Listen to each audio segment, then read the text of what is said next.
एक शख्स ने दुनिया के खतरनाक और ऊंचे पहाड़ हिमालय में 43 दिन तक घूम रहा और फिर 43 दिन तक सरवाइव किया, जबकि हिमालय में खो जाने का मतलब मौत है। मौत और ज़िंदगी की कश्मकश में जेम्स ने कैसे सरवाइव किया?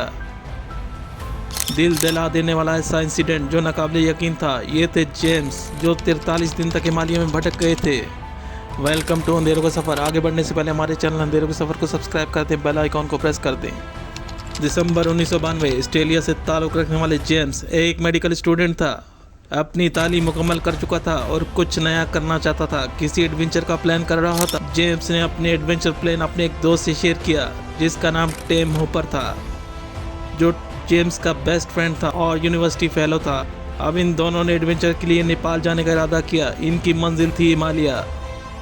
जेम्स और टिम्स ने कुछ ज़रूरी शॉपिंग की, जिसमें हाइकिंग का कुछ सामान, शूज़, जैकेट, शर्ट्स और बैकपैक था, और काठमांडू के लिए फ़्लाइट बुक करवाई। दोनों बहुत एक्साइटेड थे।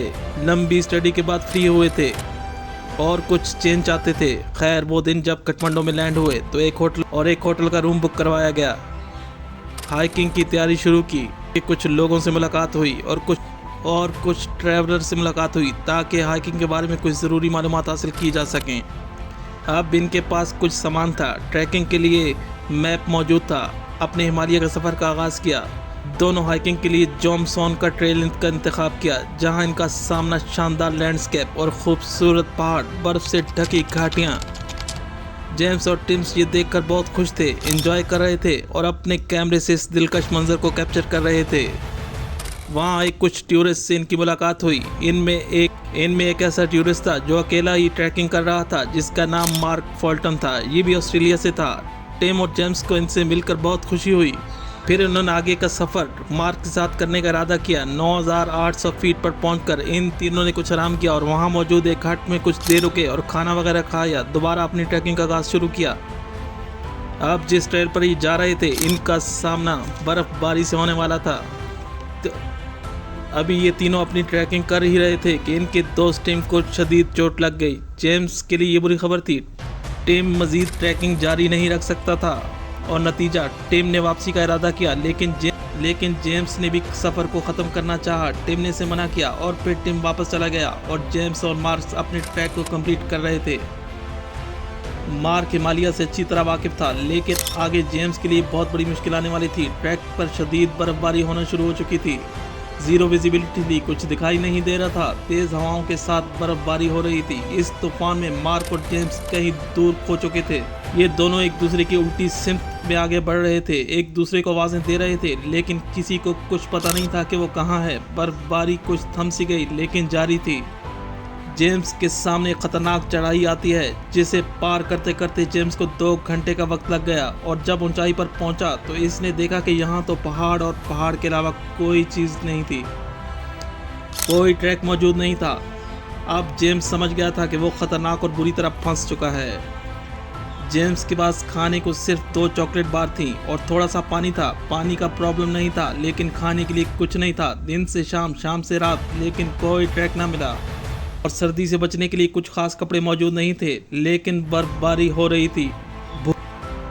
भूख से निडाल जेम्स को एक पत्थर के नीचे रात गुजारनी पड़ी। अब जेम्स हिमालय में भटक चुका था। कोई रास्ता नहीं मिल रहा था। कुछ समझ नहीं आ रहा था कि जेम्स क्या कर। जेम्स को किसी भी तरह सरवाइव करना था। हिमालय में भटक जाने का मतलब मौत है।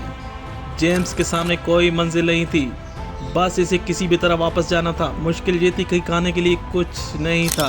एक लम्हे को तस्वर करें, ये किस कदर ख़तरनाक सूरत हाल थी कि हिमालय में एक शख्स भटक गया और उसके पास खाने को भी कुछ नहीं था।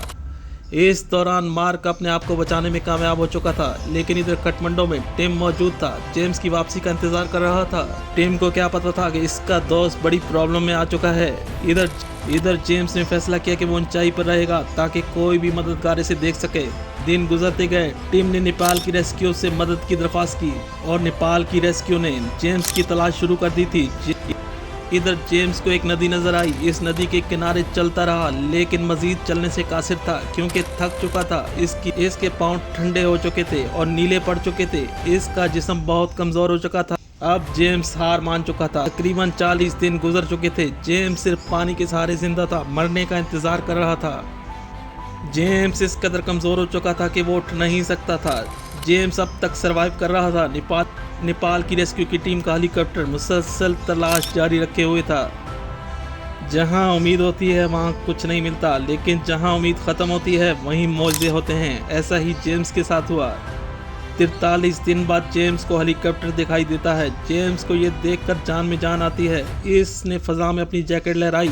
हेलीकॉप्टर की नज़र ने जेम्स को देख लिया था और फिर जेम्स को काठमांडू पहुंचाया गया, जहां इसको हॉस्पिटल में एडमिट किया गया। जल्दी वो सेहतमंद होकर टीम से मुलाकात हुई। अब जेम्स को जल्दी से वापस जाना था, जहां इसके माँ बाप इसका इंतज़ार कर रहे थे। जेम्स ने अपनी ये सर्वाइवल स्टोरी एक बुक की शक्ल में पब्लिश की है, जो कई न्यूज़ चैनल्स ने कवर की थी। ये थी जेम्स की बीती, लॉस्ट इन हिमालय।